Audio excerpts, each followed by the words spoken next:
ماہ رمضان المبارک میں غریبوں کا خیال رکھنا. کس کا خیال رکھنا؟ میرے بھائیوں، ہمارے دائیں بائیں بڑے دکھی لوگ ہوتے ہیں. ابھی چونکہ کرونا ٹائم ہے تو آپ جانتے ہیں کہ اچھے خاصے لوگ بھی پریشان ہو گئے. کرونا وائرس کی وجہ سے معاشی بربادی جو آئی، اس کی وجہ سے جو اچھے لوگ تھے وہ بھی پریشان ہو گئے، متوسط لوگ بھی غریب ہو گئے. صحابہ کرام رمضان کے آتے ہی زکوٰۃ کیوں دیتے تھے؟ تاکہ جن کا مال ہے ان تک پہنچے، اور جو غریب ہے وہ زیادہ فکر معاش میں نہ رہے، اس تک زکوٰۃ پہنچ جائے تو وہ رمضان کو عبادت پر فوکس کر کے گزارے، اسے زیادہ فکر معاش نہ ہو، وہ اپنی ضروریات کو اس مال سے پورا کرے اور اپنی زندگی عبادات میں بسر کرے. ہم میں سے جنہیں زکوٰۃ ادا کرنی ہے وہ بھی یہ کوشش کریں کہ اپنے دائیں بائیں دیکھیں، رشتہ داروں میں دیکھیں، پڑوسیوں میں دیکھیں، جو غریب لوگ ہیں ان تک زکوٰۃ پہنچائیں.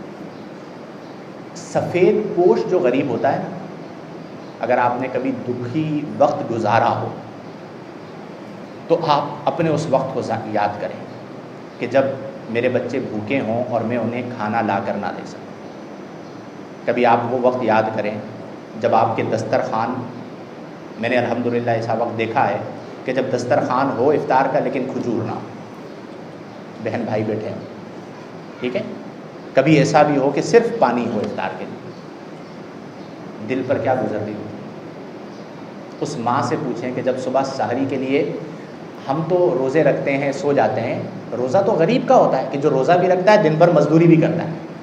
اس ماں سے پوچھیں کہ جب صبح سحری کے لیے اٹھے اور سب بچوں نے، غریب کے سارے بچے روزہ رکھتے ہیں، سب بچوں نے، بیٹیوں نے، بہنوں نے روزہ رکھنا تھا اور سحری میں صرف چائے تھی، اس کے علاوہ اور کچھ نہ تھا، اور انہوں نے پھر بھی اللہ کا شکر ادا کر کے چائے پی کے یا پانی پی کر، بعض اوقات صرف پانی پی کر اللہ کا شکر ادا کرتے ہوئے روزہ رکھے.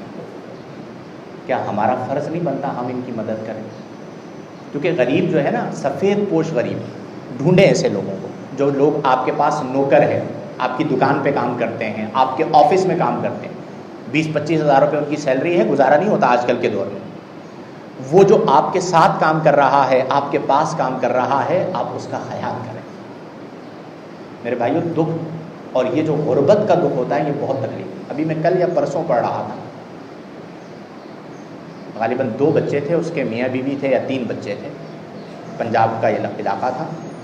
5 دن سے فاقے سے تھے. کتنے دن سے؟ 5 دن سے.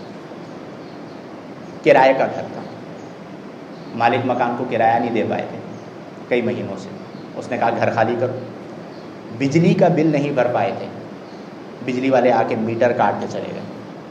آخر میں انہیں کیا ہوا اور کچھ سمجھ میں نہیں آیا. سب سے پہلے بچوں کو زہر دیا اور اس کے بعد میاں بیوی دونوں نے زہر پی کر خودکشی کر لی. یہ میں آپ کو کسی اور ملک کی بات نہیں بتا رہا، یہ پاکستان کی بات. روز ایسے لوگ ہمارے معاشرے میں جیتے اور مرتے ہیں. چونکہ وہ سفید پوش ہے نا، وہ کئی ایسے سفید پوش ہوتے ہیں جو لائن میں لگ کر راشن نہیں لیں، ان کی عزت نفس اجازت نہیں دیتی، وہ ہاتھ نہیں پھیلائیں، وہ فاقہ کریں. دیکھیں، بندہ خود بھوکا ہو نا تو وہ بعض اوقات برداشت بھی کر لیتا ہے.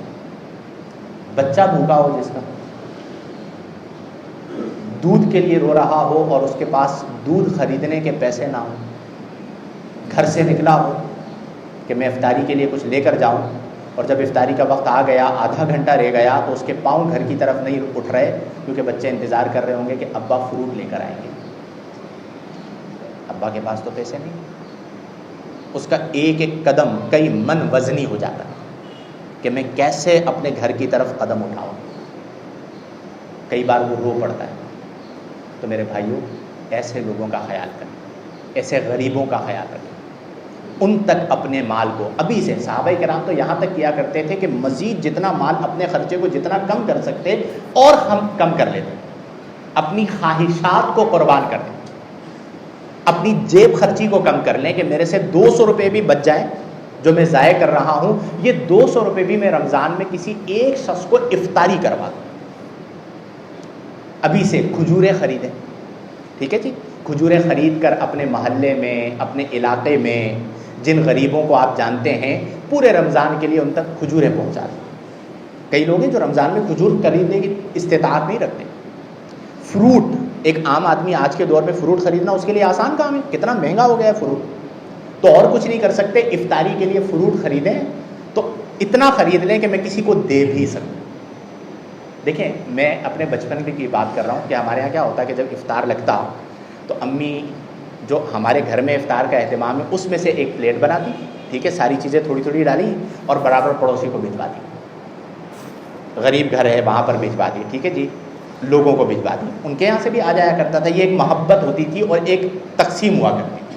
اب میں دیکھ رہا ہوں یہ چیز بہت کم ہوتی چلی جا رہی ہے. بس اپنے گھر کو دیکھنا ہے، برابر والے سے ہمارا کوئی تعلق نہیں ہے. بلکہ بعض لوگ تو اب اس کو پسند بھی نہیں کرتے کہ ہم کسی کے گھر سے لیں یا کسی کو دیں، حالانکہ یہ محبت کے لیے تقسیم تھی. اور کچھ نہیں کر سکتے نا، کم از کم اتنا کریں کہ آپ روزانہ اگر 2 کلو فروٹ خرید رہے ہیں تو آپ 3 کلو خرید لیں، ٹھیک ہے. اپنے گھر والوں کے لیے بھی لیا، اسی میں سے جو آج آپ کے دسترخوان پر سجا ہے یہی ساری چیزیں ایک غریب کے گھر پہ پہنچ جائیں.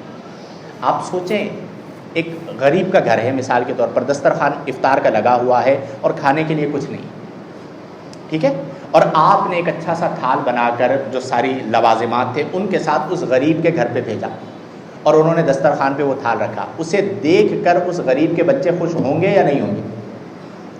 پھر وہ افطاری کریں گے. تو جب وہ افطاری کریں گے آپ کے دیے ہوئے مال کے ذریعے تو ان کے دل سے آپ کے لیے دعا نکلے گی یا نہیں نکلے گی؟ ہو سکتا ہے وہی غریب بیٹے یا بیٹی کے دل سے نکلی ہوئی دعا ہو جس کی وجہ سے اللہ ہماری بخشش فرمائے، اللہ ہمیں بخش مغفرت فرمائے.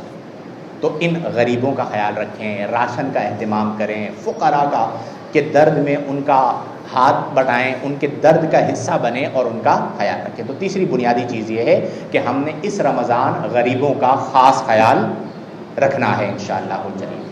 پھر اس کے